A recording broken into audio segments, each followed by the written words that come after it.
Bienvenidos todos a un nuevo especial COVID-19, este especial que estoy grabando sobre el coronavirus.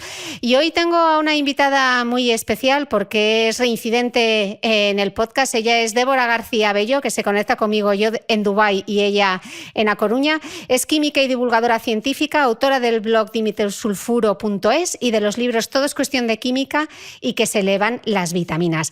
Con Débora hoy vamos a hablar sobre higiene personal y en casa para prevenir el coronavirus. Débora, bienvenida. Muchas gracias, Cris. Otra vez contigo. Otra vez contigo. Tú y yo teníamos planeado vernos las caras en Madrid y grabar un podcast que lo tenemos ahí en la neverita para cuando nos podamos ver y nos podamos tomar ese vermú y esa tortilla que me debes en tu tierra. Tenemos un podcast ahí que lo grabaremos en algún momento. Ese podcast saldrá. Débora, yo quería hablar contigo hoy sobre higiene, pero antes de entrar en materia, a mí me gustaría que nos explicases, porque yo estoy un poco perdida, realmente qué es un virus y por qué este coronavirus puede causar tanto daño o está causando tanto daño. A ver, un virus, yo te voy a hablar desde el punto de vista como química, que no soy bióloga ni demás, pero como química, claro, lo analizo desde el punto de vista estructural y cualquier virus realmente es como una pelotita, una cápsula que dentro alberga material genético. Entonces, pues es capaz de penetrar en nuestro cuerpo si es un virus humano y entrar en nuestras células y ponerlas a trabajar para sí, replicando su material genético, haciéndolo copias y demás. Cuando este virus, que es una cosa muy importante, cuando este virus no está infectando a nadie o parasitando a ningún ser vivo, no hace nada. O sea, se podría analizar hasta desde el punto de vista químico, de cómo es esa cápsula y qué es lo que lleva dentro, porque no hace nada. Esto es fundamental para lo que vamos a hablar. Es decir, no respira, no se alimenta, no se reproduce. Por eso, entre los científicos sigue habiendo ese debate de si es un ser vivo o no, un virus, porque si no está parasitando a nadie, no está oficialmente vivo, ¿no? Por así decir. Y el tema de este coronavirus es que, claro, es un virus nuevo. Sabemos que es de esa familia, es decir, que tiene esa estructura concreta, por eso lo llamamos coronavirus, pero es diferente a los coronavirus que ya conocíamos. Vale, o sea, porque hay dos, dime, ¿no? Dime. Tiene dos primos, ¿no? Este coronavirus. Tiene uno que se llama el SARS y otro que se llama el MERS. Sí, ¿Pero qué el tiene SARS Sí, ¿qué tiene de diferente? El SARS es el síndrome respiratorio agudo severo y el MERS es el síndrome respiratorio de Oriente Medio. Creo que es importante aclarar términos. Es decir, coronavirus es un tipo de virus, es una familia. La enfermedad es lo que llamamos COVID-19, que a veces llamamos al virus por el nombre de la enfermedad. Y el virus en sí, este nuevo coronavirus, se llama SARS, o sea, por eso es primo, SARS-CoV-2. Es como le llamaríamos al virus. Si quieres, de ahora en adelante lo llamamos coronavirus y ya está. Pero es uno muy concreto y está emparentado genéticamente. Es decir, se hicieron estudios, de hecho, se publicaron en The Lancet para ver dónde era el origen, dónde se había originado ese virus, porque había similitudes genéticas y efectivamente las hay. Pero no son las suficientes como para decir que es exactamente el mismo virus. O sea, Vale. no tiene diferencias significativas desde el punto de vista del material genético. Ok, pues necesitamos entonces que nos expliques cómo es en concreto este COVID-19, porque esto va a determinar cómo podemos limpiar o cómo debemos llevar a cabo la higiene, ¿no? Sí, esto es fundamental. A ver, pues eso, es una cápsula que alberga material genético en su interior, pero esa cápsula es, desde el punto de vista químico, bastante endeble, porque es lo que se llama en los virus envoltura vírica, que no todos lo tienen, pero este coronavirus, casi afortunadamente podríamos decir, lo tiene. Y esa envoltura está hecha con como con una especie de grasilla. El nombre oficial es una bicapa lipídica, pero para que nos entendamos, es como una especie de grasa, de la que le salen como unas púas, esa imagen que todos tenemos en mente de cómo es el coronavirus, y esas púas son glucoproteínas, o sea, unas proteínas que le salen hacia afuera, que las utiliza el virus para anclarse a nuestras células. Es decir, las células, por ejemplo, de nuestros pulmones, que es donde realmente afecta, que afecta al sistema respiratorio, esas células tienen unas proteínas también en su membrana. Y las usan esas proteínas para comunicarse unas con otras o reconocerse como amigas, ¿no? Como que son células de tu cuerpo y células de los pulmones.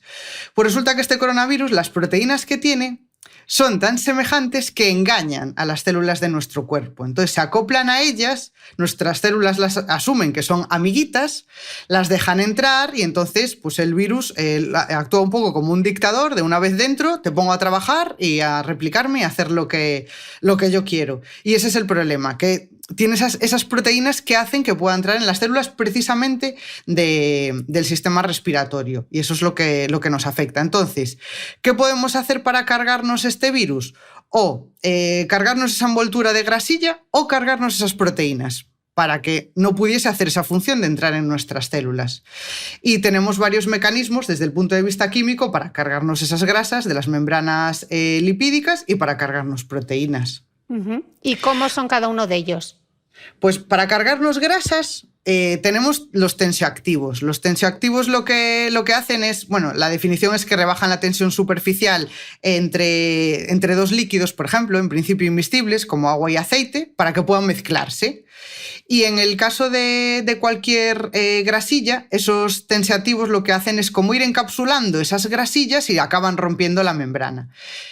En el caso de una membrana de un virus o de una célula, que al final no es una grasa pura y dura, es una membrana, o sea, son fosfolípidos al final, pues lo que sí sabemos con total certeza es que al menos lo disuelve. Yo prefiero utilizar el término solubilizarla. Es decir, si tú tienes una cápsula de grasilla, sabes que si tú metes un tensioactivo, es decir, un jabón, en esa mezcla va a mezclarse bien con el agua y luego lo podemos aclarar y será arrastrado por el agua. O sea que realmente es el mismo mecanismo que como cuando nos limpiamos la cara, ¿no? Que lo que hacemos es arrastrar el exceso de sebo, la polución, etcétera. Lo que estamos haciendo es solubilizar, o sea, retirar la grasa a través de un gel o una crema o cualquier otro producto, ¿no? Sí, eso, la estamos convirtiendo en algo soluble, porque en realidad la grasa no sería soluble en agua y gracias a un jabón o a un tensioactivo, que es lo mismo, la estamos convirtiendo en algo soluble. De momento no podríamos garantizar que es capaz de romper instantáneamente la membrana del virus, por eso es tan importante la recomendación de lavarnos las manos, que aclaremos bien con agua, que frotemos bien. O sea, por sí solo el jabón no está medido que sea capaz de romper al virus, cabe esperar que sí, ¿no? Pero por eso es tan importante aclarar con agua, porque así se lo lleva el agua y ya está. Vale, o sea que esa sería una primera forma, que es terminar con la grasa. Y la segunda sería terminar con esas proteínas, ¿no? Con las puntitas de las púas del virus, terminar con esas, perdón que lo estoy explicando muy a lo Barrio Sésamo, pero es para entenderlo yo, si lo entiendo yo, creo que mucha gente lo podrá entender. Entonces, la primera era con la grasa y esta es terminar con las proteínas. ¿Y cómo terminamos con esas proteínas? Pues, por ejemplo, los alcoholes terminan con ellas a partir de... Son reacciones que se llaman desnaturalización, que desde el punto de vista químico es como si le dieses un mamporro a la proteína y la cambias de forma. Y entonces deja de hacer la función que tenía que hacer. Esto lo consiguen muchos alcoholes. Por eso, por ejemplo, se pueden utilizar los geles hidroalcohólicos desinfectantes, porque lo que hacen es desnaturalizar estas proteínas, el etanol, el propanol, o sea, hay varios alcoholes que son capaces de hacerlo, y también otras sustancias que lo que hacen es oxidarlas por reacciones de oxidación, como por ejemplo la lejía, bueno, o el cloro, ¿no? Que también se le llama igual. Pues esas sustancias que son oxidantes, los peróxidos, por ejemplo, como lo que lleva el agua oxigenada, son sustancias muy oxidantes que consiguen también, pues eso, golpear a esas proteínas, cambiarlas de forma y hacer que no funcionen. Ok, vale, pues una vez que ya hemos comprendido la parte teórica, vamos a aterrizarlo en la parte práctica, ¿no? Vamos a dividirlo en dos, la higiene en casa y la higiene personal. Entonces, para hablar de la higiene en casa, creo que sería importante que nos explicases cuánto tiempo aguanta el virus siendo viable sobre una superficie. Pues no tenemos aún todos los estudios, pero sí que tenemos, por ejemplo, uno sobre coronavirus en general, es decir, toda la familia de coronavirus, por lo general duran hasta 9 días viables de promedio, ¿no? En cualquier superficie. Luego es verdad que se ha publicado recientemente un estudio, esto vamos un poco todos a contrarreloj, entonces a veces no hay tiempo a hacer pues, revisión por pares y tal, y se publica y punto, ¿no? Porque es lo que hace falta ahora. Y sí que tenemos datos que, por ejemplo, en algunas superficies como el cobre, que nos interesa por el dinero, que lleva muchas monedas llevan cobre, y dura menos tiempo. Por ejemplo, ahí solo es viable 4 horas. Por ejemplo, en acero, de 2 a 3 días. En el plástico también, 2-3 días. En cartón, 24 horas. No es tan importante saber cuánto exactamente dura en cada material ahora, porque ahora estamos en una situación de emergencia, sino ser conscientes de que puede durar varios días el virus viable en cualquier superficie. Por eso es tan importante mantener la higiene, porque no podemos ir material por material en casa, de aquí ya el virus no es viable, aquí sí, aquí no. Ser conscientes de que puede durar horas e incluso días viable en una superficie. Vale, porque esto no es que lo toques y entonces atraviesa la epidermis, sino que es que lo tocas y entonces tú te llevas las manos a la nariz, a los ojos, a la boca, y es ahí por donde el virus entra, ¿no? No es que penetre a través de la dermis. No, de hecho es una de las vías de contagio que está descartada. O sea, no atraviesa la piel, no es capaz de atravesar la piel, pero sí que podemos arrastrarlo con la piel. Y si nos lo llevamos a vías que sí que sabemos que son entrada al virus, como las mucosas, por ejemplo, luego hay otras vías que no podemos descartar, como por ejemplo los ojos o como por ejemplo una herida en la piel, no las hemos descartado todavía. Entonces no atraviesa la piel, pero sí cualquier casi orificio, mucosa, herida que podamos tener en ella. Vale, entonces siendo conscientes de que el virus puede ser viable en superficies desde los pomos de las puertas, las encimeras, los tiradores, ¿cómo limpiamos? ¿Cómo deberíamos limpiar nuestra casa, Débora? Pues tenemos 2 métodos, o sea, o destruimos la grasilla o destruimos las proteínas, exactamente igual. Si queremos disolver, solubilizar esa grasilla, pues cualquier limpiador sirve, porque cualquier limpiador tiene tensioactivos. O sea, cualquier producto de limpieza que tengamos en nuestra casa, o sea, no se me ocurre ninguno que no contenga ningún tensioactivo.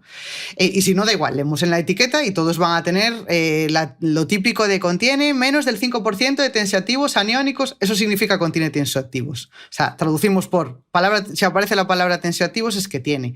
Entonces, eso quiere decir que podemos lavar con ese producto. Y con lavar me refiero a que hay que frotar y aclarar con agua.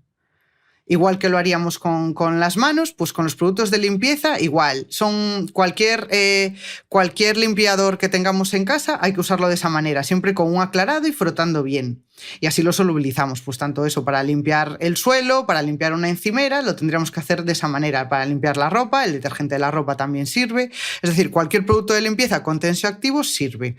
Si lo que queremos es inactivar al virus por completo, tenemos que atacar a las proteínas. Y entonces, para eso, sabemos, porque esto sí que está publicado, sí que hay estudios científicos que lo avalan, sabemos que lo inactiva la lejía, el alcohol y el agua oxigenada. Pero claro, en productos de limpieza, el más convencional es la lejía. Productos que tengan lejía, que en algunos sitios se le llama cloro, para que todos se entiendan. En realidad, este producto de limpieza contiene hipoclorito. O sea, cualquier producto de limpieza que contenga hipoclorito, sabemos que inactiva el virus porque destruye esas proteínas. Y además lo hace en cuestión de 1 minuto. O sea, podríamos decir que por contacto ya lo inactiva. Y además se ha medido en cantidades súper pequeñas. O sea, es efectiva, la lejía empieza a ser efectiva a partir de 0,1% de concentración, que eso es un suspiro de lejía en agua.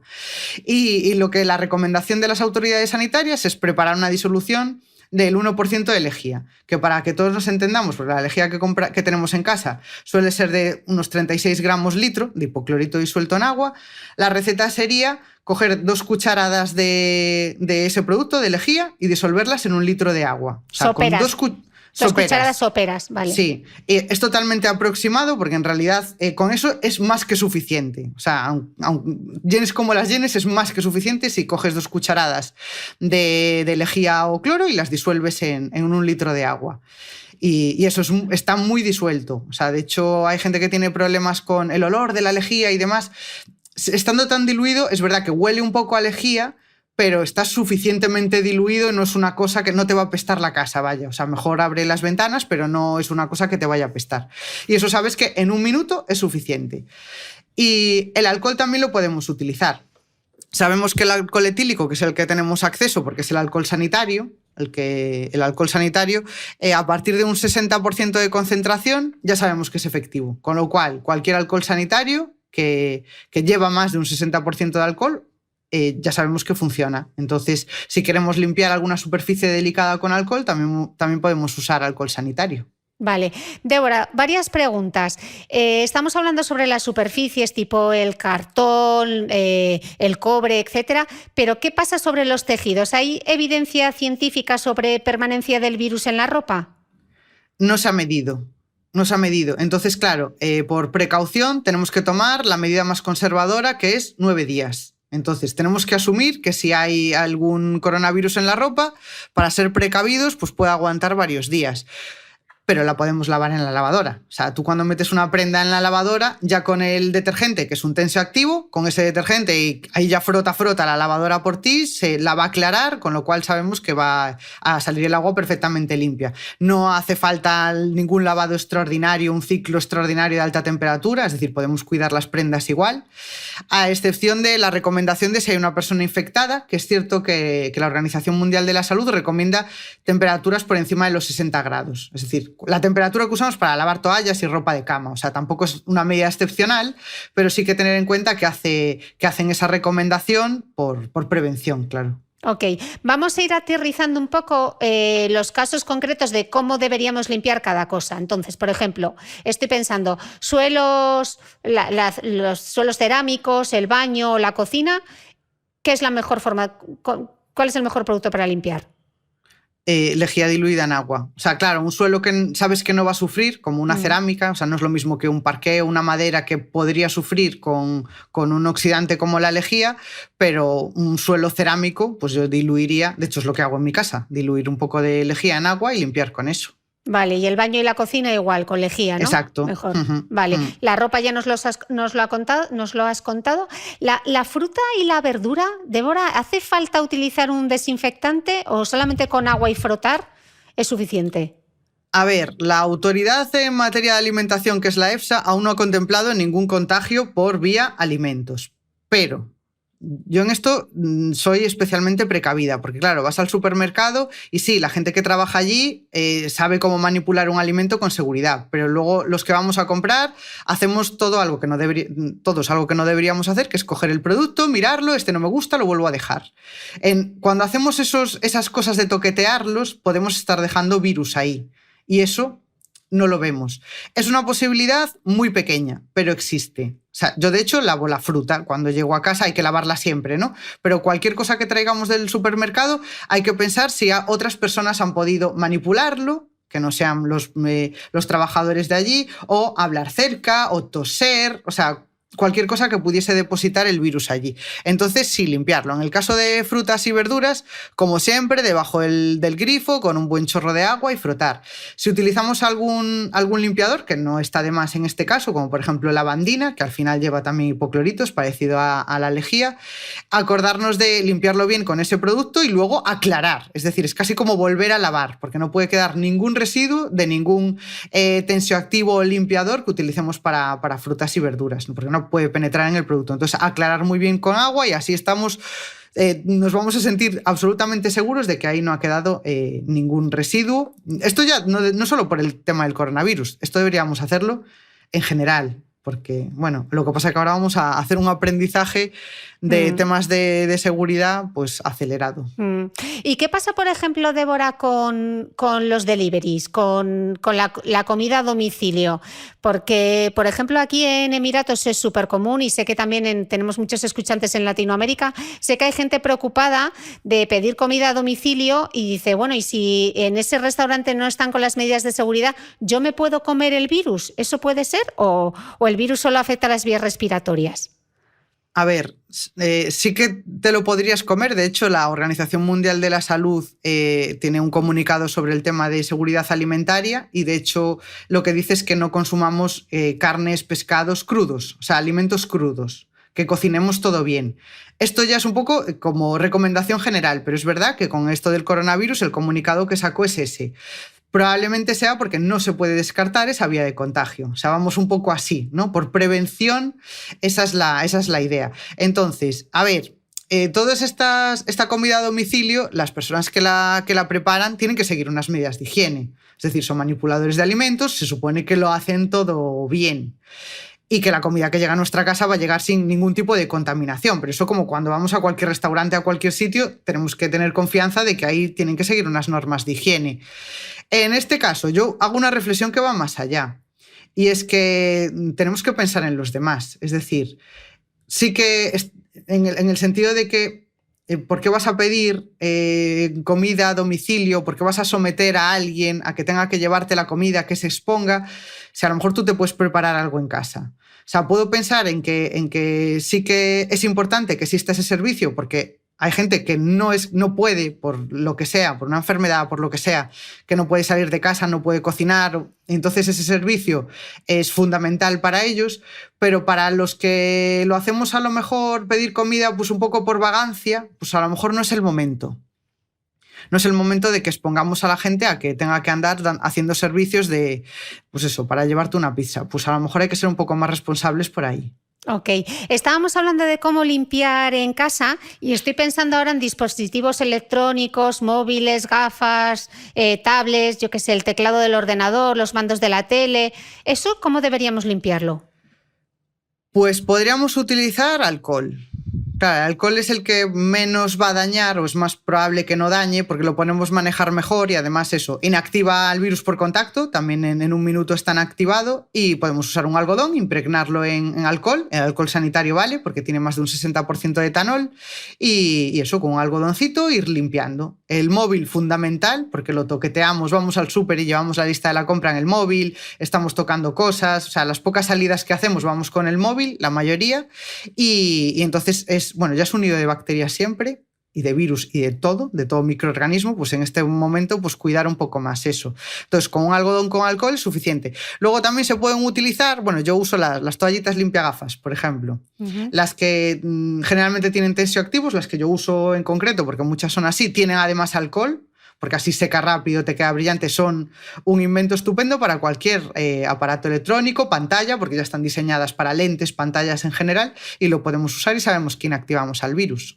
Vale, creo que hay una tendencia, por lo menos yo lo he visto en mi casa, mamá, esto va por ti, de jugar al quimicefa, porque como quiero que esté todo más limpio que limpio, pues entonces hago mezclas un poco explosivas. Por ejemplo, lejía con amoníaco, vinagre. Vamos a ir, como vamos a utilizar mucha lejía, o utilizar, por ejemplo, la lejía con agua caliente. Entonces, Débora, ¿qué cosas no hacer con la lejía o qué mezclas no debemos hacer con el vinagre, con el amoníaco, por esta cosa de que quede bien limpio, que quede relimpio? Vale, el consejo resumen es no mezclar nada.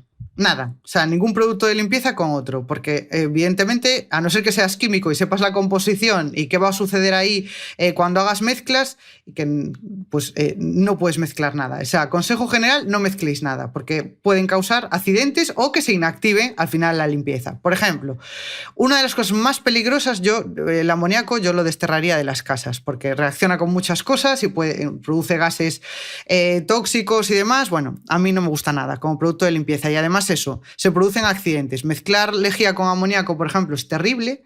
Se reaccionan químicamente, se producen cloraminas. Las cloraminas son tóxicas, causan asfixia. De hecho, es prácticamente año tras año hay algún accidente. El año pasado, por ejemplo, en España se murió una chica por mezclar lejía con amoníaco, porque claro, se produce ese gas, dices, huele como a piscina fuerte, y te asfixias y no te enteras. Entonces, ojo con mezclar cualquier cosa. Luego, mezclas vinagre, la gente le tiene menos miedo al vinagre porque se le llama vinagre, entonces piensas que limpiar con vinagre es como hacerte una ensalada, y al final el vinagre tiene ácido acético y puede reaccionar con otras cosas. Si lo mezclas, por ejemplo, con amoníaco, que es una sustancia básica, se produce una reacción ácido-base que al final lo que hace es neutralizar el efecto de uno y de otro. O sea, que al final es como si limpiases con agua con una sal. O sea, que no, al final piensas que vas a limpiar el doble y no estás haciendo nada. Me preocupa menos eso casi que se pueda producir una reacción química y que produzca algún gas tóxico o alguna sustancia tóxica. Entonces, no mezclar jamás nada. Ante la duda, no mezclar, porque me llegan un montón de dudas de, pero el fregasuelos le puedo echar una gotita de lejía. No sabes lo que lleva. O sea que no, usa la lejía solo con agua y ya está. Okay. Es la recomendación que doy. Y el agua fría, la lejía con agua fría, no con agua caliente, ¿no, Débora? Sí. Sí, de hecho, normalmente en los envases de lejía o cloro te viene esa advertencia de que lo uses en agua fría, porque la lejía, el hipoclorito, se descompone en agua a mayor temperatura. Puede generar gases tóxicos, oxidantes, como el cloro. Es decir, ese picor de nariz, si alguna vez alguien hizo ese invento de poner lejía en agua caliente, te empieza a picar la nariz, los ojos, eso es porque es cloro, que es muy oxidante y te está fastidiando ahí las mucosas, con lo cual la lejía siempre en agua fría. Vale, ¿qué pasa con la gente que tiene alergia a la lejía? ¿Qué les decimos que utilicen? ¿Agua y jabón? Agua y jabón, sí, claro. Claro, Vale. sí, lo que te decía antes, a mucha gente hasta le da como dolor de cabeza, ese olor característico que tiene, pues agua y jabón, frotar bien y aclarar con agua. En el caso de limpiar superficies, pues luego pasar un trapo húmedo o cuando pasamos la fregona, pues ya estamos aclarando constantemente, ¿no? Oye, Entonces con eso sí. es suficiente. Débora, otra pregunta. ¿Y el vinagre que tiene tanta fama para limpiar, en este caso, nos sirve para limpiar o no? No lo sabemos. Entonces la respuesta es no. Vale. O sea, no utilicemos nada que no sepamos con certeza que inactiva el virus o que sirve para solubilizarlo. Entonces, no tenemos ninguna evidencia científica de que funcione ni el amoníaco ni el vinagre. Cabe esperar que sí, porque desde el punto de vista químico, el amoníaco también podría ser un antigrasa y entonces podría funcionar, pero no se ha evaluado. Entonces, como no tenemos la certeza, no utilicemos ni vinagre ni amoníaco. Ok. Pensando, como en España ya hemos terminado con esos bulos que circulaban por WhatsApp, pero pensando en toda la gente que nos sigue en Latinoamérica, hay muchos bulos acerca de hacer los baos, las gárgaras con agua tibia, con sal o con vinagre. ¿Todo eso funciona, Débora? ¿Hay algún tipo de evidencia? No, ojalá. O sea, claro, la evidencia es al contrario. Ojalá se curase tan rápido como hacer baos. Es que yo creo que hay mucha gente que está interpretando que algo que sirve para limpiar un virus fuera del cuerpo sirve para dentro, ¿no? O sea, hay remedios de estos absurdos que circulan por las redes sociales que son peligrosísimos, que se fundamentan en eso. Y es lo que decíamos al principio. El virus fuera del cuerpo es como materia inerte, lo inactivamos de una manera, pero entra dentro del cuerpo cuando está causando ya una infección, eso ya es harina de otro costal. Es decir, no lo podemos solucionar de la misma manera y no hay evidencia científica de que se resuelva, ojalá, haciendo unos baos. O sea que para nada nos vamos a curar con eso. Aprovecho también para decir que ni supervitamínicos ni todas estas cosas ayudan ni a curar ni a prevenir este virus. Ok. Débora, ¿hay que desinfectar o no los zapatos? ¿Eso era otro bulo? A ver, es que es una cosa que ya deberíamos hacer de siempre. Quiero decir, bueno, en España es muy frecuente, ¿no? Entras en casa con los zapatos y es nuestra cultura así, y estás por tu casa con los zapatos. Pero los zapatos llegan de la calle con un montón de porquería, en general, no por el coronavirus, porquería en general. Entonces, a lo mejor esto nos ayuda a cambiar, esta crisis nos ayuda a cambiar esas dinámicas que ya teníamos establecidas. Con respecto al coronavirus, la recomendación oficial es que no haría falta. En principio iba a ser pues es una posibilidad remota que el virus entrase a través del calzado. No obstante, yo diría que, bueno, ya como recomendación general, que nos acostumbrásemos a llegar a casa y poner las zapatillas, y eso sería lo mejor de todo. No por el coronavirus en concreto, en general. Siempre. En general. Sí. Vale, yo creo que hemos cubierto casi toda la higiene dentro del hogar y ahora me gustaría pasar a la higiene personal y que hablemos en concreto de los geles desinfectantes. Débora, ¿son tan efectivos para terminar con el virus como el agua y el jabón o no? Sí. O sea, por efectividad sí, porque al llevar alcohol actúa por otra vía, que es inactivarlas por las proteínas, porque destruye las proteínas y funciona. Cuando nos lavamos las manos con agua y jabón, también funciona, pues estamos solubilizando esa envoltura vírica. O sea, que funcionan las dos cosas. La recomendación de las autoridades es que si tú tienes acceso a agua y jabón, optes siempre por el agua y jabón, porque siempre va a ser, o sea, ya solo por salud, va a ser más respetuoso con tu piel, lo puedes utilizar con más frecuencia y la piel no se va a ver comprometida. Y el caso del gel hidroalcohólico, pues para situaciones más, bueno, que no tienes acceso a agua y jabón, pues alguna salida a la calle que tengas que hacer, alguna cosa de ese tipo, pues lo puedes usar. Y, por ejemplo, los sanitarios lo utilizan con frecuencia, por eso ellos ya tienen su propia norma de actuación y utilizan esto con frecuencia. Ok. Pero funcionan los dos. ¿Y las toallitas desinfectantes, Débora? Por lo menos aquí son súper comunes. Las tipo claro. Dettol, que vienen ya para los gérmenes, vienen preparadas para combatir todo tipo de gérmenes. Claro, habría que ver, yo eso no lo uso, pero habría que ver la composición que tiene cada una de ellas. Claro, yo no puedo garantizar que esa toallita lleve en concreto una sustancia que haya demostrado eficacia contra el coronavirus. Si es una toallita que lleva alcohol con suficiente concentración, pues ok, pero no me atrevería a dar una recomendación general porque no sabemos si tiene ese componente. Y si está funcionando solamente por tensioactivos, no me fiaría porque la gente utiliza la toallita pero luego no se aclara la mano, o sea, no lo usa como un jabón, con lo cual yo en principio por precaución no lo recomendaría. Vale, ¿y qué pasa con todos estos vídeos que están circulando de cómo fabricar gel desinfectante en casa? Pues terrible, que me parece terrible. O sea, fabricar cualquier producto cosmético o de limpieza sin ser un profesional, o sea, sin ser un químico o un formulador, es peligroso, o sea, porque puedes hacer, o sea, estás tomando mal las medidas. Por ejemplo, para hacer un gel hidroalcohólico, tú necesitas material de laboratorio, necesitas pipetas, necesitas probetas, necesitas un alcoholímetro para luego garantizar qué porcentaje de alcohol lleva ese producto. Todas esas cosas la gente no las tiene en casa. Entonces, no, los cosméticos no se fabrican por cucharita de esto y luego agitas y cucharita del otro. Así no se hace cosmética y podemos estar haciendo algo que sea luego perjudicial para nuestra piel, causarnos lesiones en la piel y luego eso sí que puede llegar a ser una vía de contagio. O sea, que nadie haga inventos en casa, bueno, ni para limpiar la casa ni para limpiarse la piel, nunca. Vale, estábamos viendo antes que para limpiar la casa nos valía cualquier tipo de lejía o cualquier tipo de jabón, pero para limpiar el cuerpo, el pelo, la cara, ¿nos sirven todos los jabones o no todos los jabones son iguales? ¿Sirven todos? Sí, se aclaran. O sea, si tú te lavas bien las manos como siguiendo las recomendaciones de la OMS, que es frotar muy bien durante 60 segundos mejor, frota que te frota, entre los dedos, debajo de las uñas, todas partes, y aclarar con agua. Esto lo puedes hacer con cualquier jabón, lleve lo que lleve. A ver, una aclaración, para los químicos jabón es una sustancia súper concreta. Es un carboxilato. O sea, esto viene de los jabones de antaño, de coger una grasa, echarle sosa, que reaccione y que te salga la pastilla de jabón. Así se forman carboxilatos.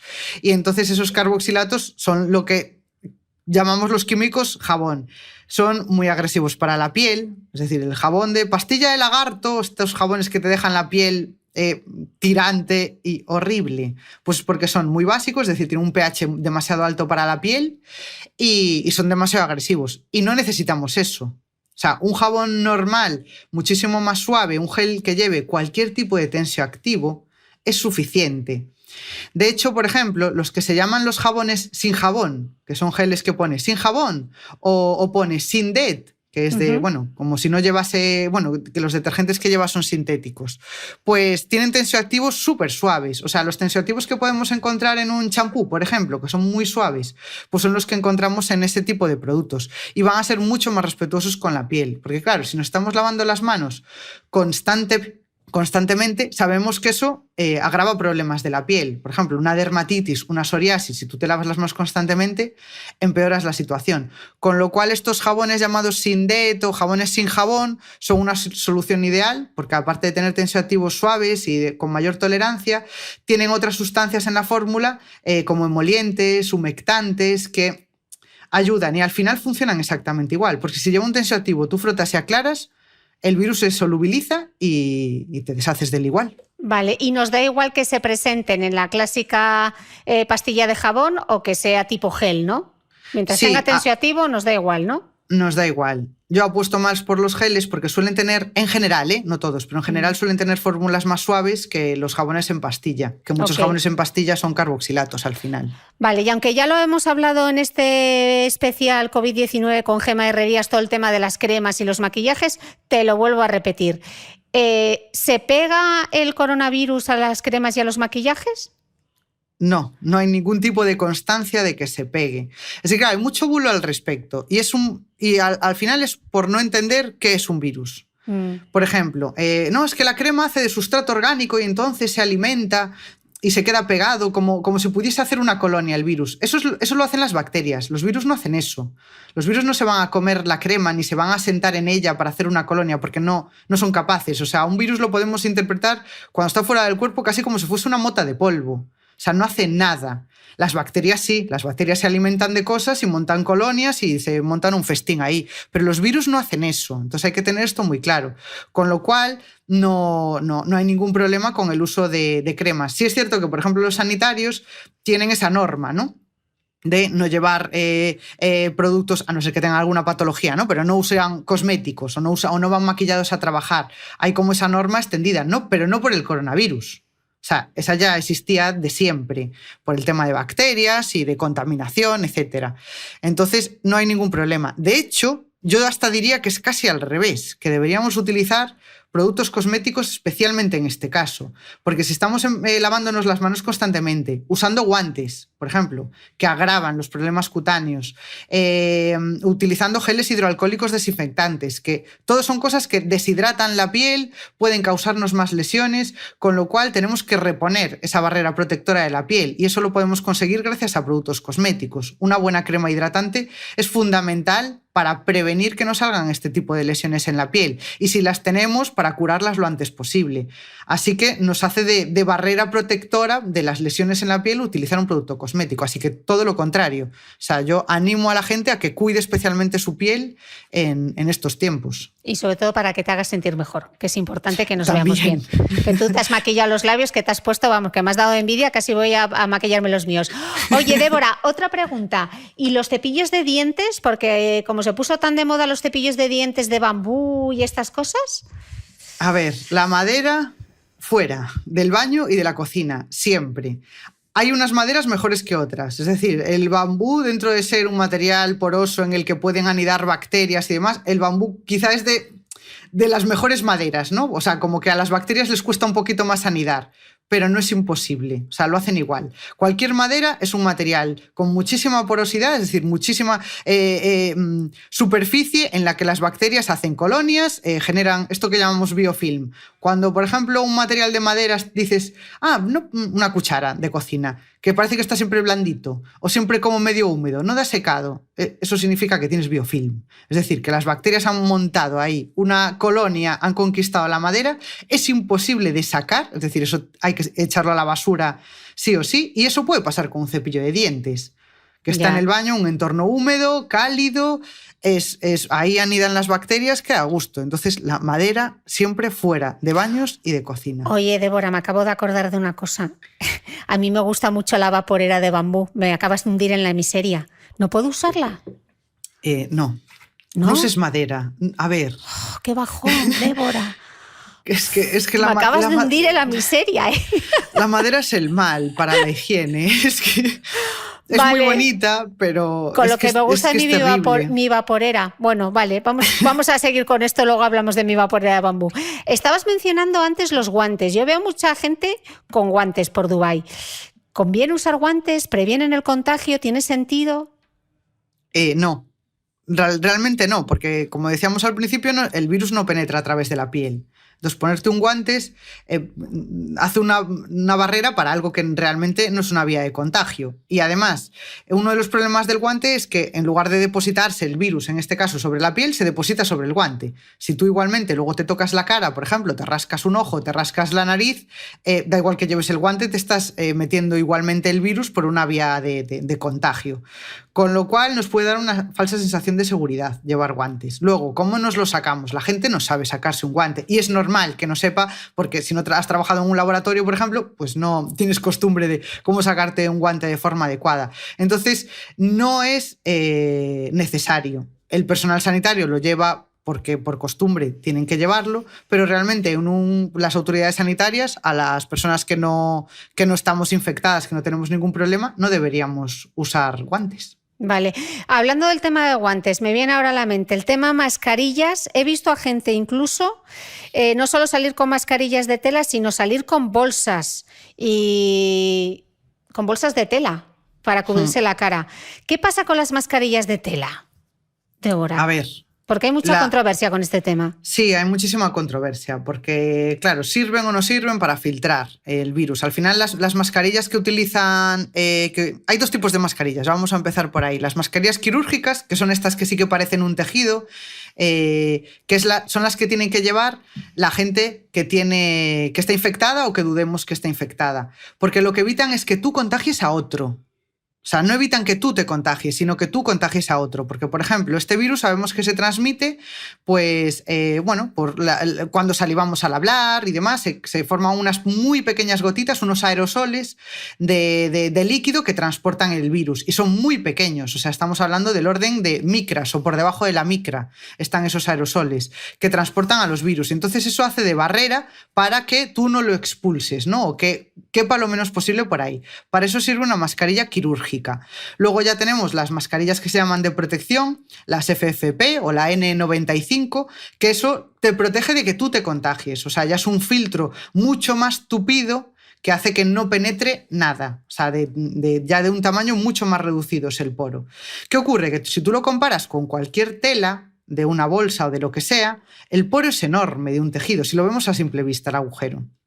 Para que os hagáis una idea del tamaño que tiene el virus, porque estamos en la escala nanométrica, esto quiere decir la 1000.000.000ª parte de un metro, si tú coges un pelo, el grosor de un pelo, y quisieses poner en ese grosor del pelo en fila al coronavirus, te cabrían 1000 coronavirus en fila en el grosor de un pelo. O sea, estamos hablando de nanoescala, son muy, muy pequeños. Una tela no va a hacer absolutamente nada para protegerte. O sea, pasa, porque claro, los agujeros de una tela, los poros de una tela son ventanas de miles de metros para ese virus. O sea, no le hace ni cosquillas.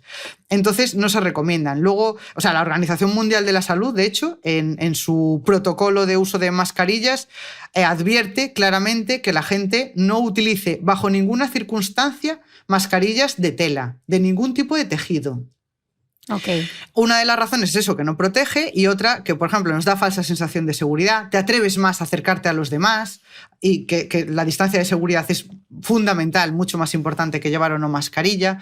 Luego, retienen la humedad, que puede también ser, al final, empeorar la situación. Luego, no te sabes quitar bien esa mascarilla, aunque sea de tela, estás toqueteándolo, te lo llevas a la cara o te la quitas para hablar, o cosas, gente que se la baja, se la sube, se la pone en la cabeza y luego te lo vuelves a llevar a la cara. No sabes cómo desinfectarlo porque no hay un protocolo, según qué tejido, no hay... Entonces, de momento, la Organización Mundial de la Salud desaconseja el uso de cualquier tipo de mascarilla casera. De hecho, si tú no estás contagiado, no tendrías por qué llevar ningún tipo de mascarilla. Tienes que lavarte muy bien las manos y guardar la distancia de seguridad y punto.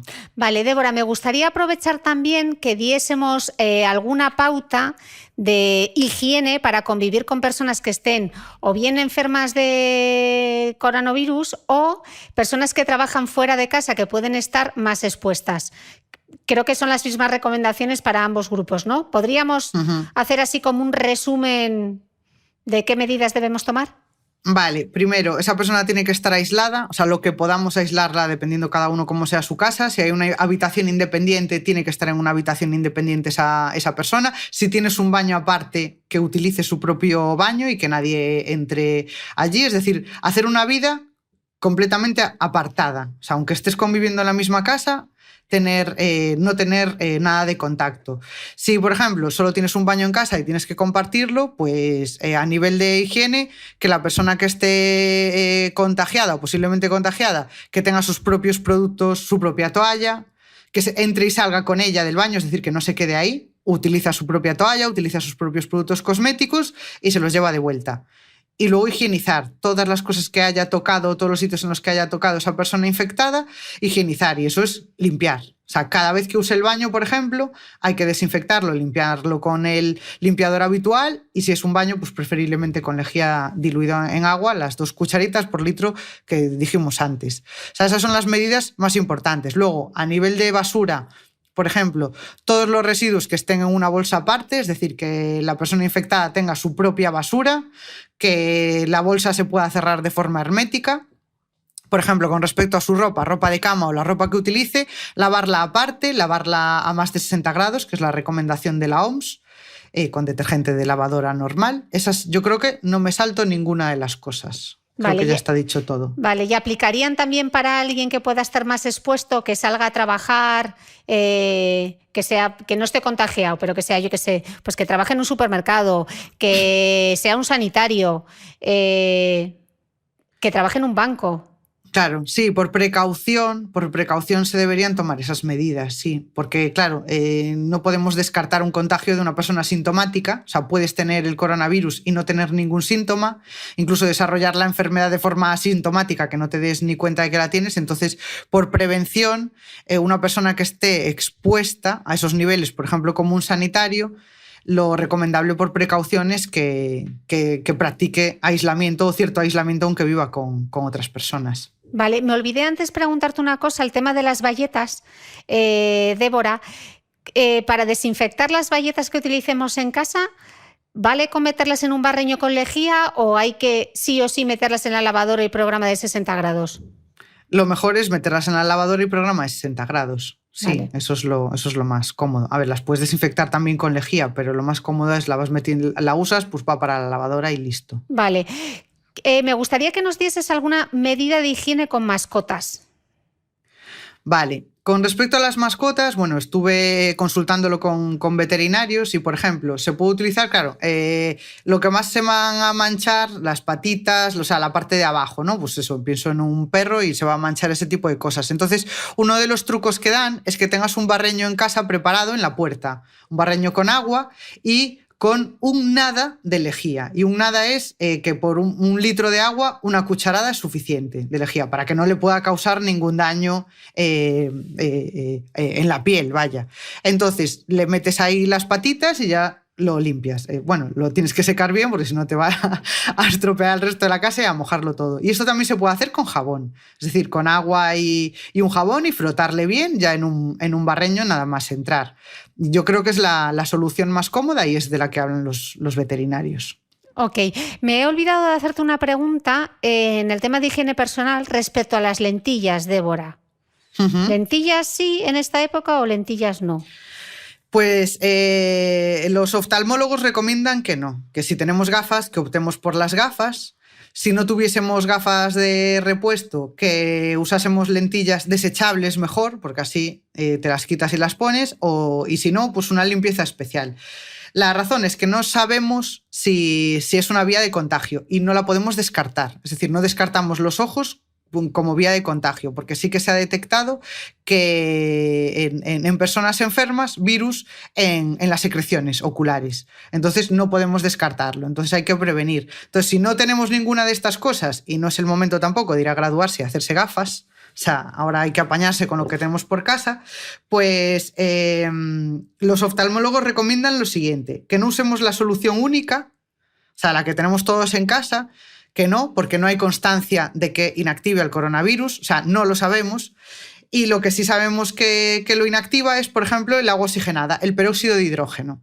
Y a partir del 3% de concentración es suficiente, con lo cual el agua oxigenada que tenemos en casa o que podemos comprar en una farmacia, por ejemplo, y si indicamos que es para limpiar lentillas, pues mejor, lo van a tener en una farmacia, pues con agua oxigenada del 3% es suficiente. Entonces, el método sería el siguiente: lavarte las manos muy bien con agua y jabón, para quitarte las lentillas, te quitas las lentillas, las pasas por una solución de suero fisiológico, que es agua con sal, que también lo podemos comprar en una farmacia, o sea que tenemos acceso, las enjuagamos con eso y luego las dejamos en agua oxigenada del 3%, que también lo podemos adquirir en una farmacia. Y lo tenemos que dejar 6 horas allí reposando.